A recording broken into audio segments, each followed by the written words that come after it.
为你介绍小故事，溪水老久卖到大海。担担爬行，脚步就爱山后在，身躯无钱，食饱才在害。叫你话啊，唔好地下坐，你就要地下坐，再来讲身躯食饱无钱通个啦。啊是讲你最近拢无趁，底下拢地磅子啊呢？唔是啦，我讲的意思就是讲，咱普通时啦，享享富富伫要上班啦，是讲要赶来录影啊。啊，本来这束西装衫内底有地钱啊，啊，这摆若换另外一领啊，啊，这束就甲衫去吊壁顶啊，啊，享享富富，你若食饱的时，人讲，哎，算少哇，哈哈，身躯地磅子，哎，这就用吊搞啊。有理啦，你咧讲安尼有理，毋是啊？但是讲啊，这咧讲你家己的代志，唔是俗语啊啦。我这是咧考坑人，叫人都爱讲每一样代志要做进前，一定要准备，对不对？要出门的时，爱先问看身躯有钱也无钱，唔通讲啊，有当时啊亲戚朋友来要请人食饭，到尾就叫亲戚朋友出钱，啊就演去啊。好啦，讲啊拢无倒电，安我看强要袂喘气。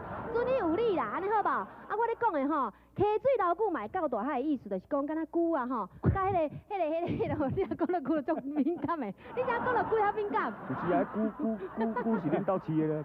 那我是讲啊，龟兔子吼，咧赛跑的意思，就是讲啊，龟有迄个坚定的心。我虽然慢来讲，但是我足拍拼，我慢慢啊爬，慢慢爬，一定会到迄个终点。对，像我讲担担。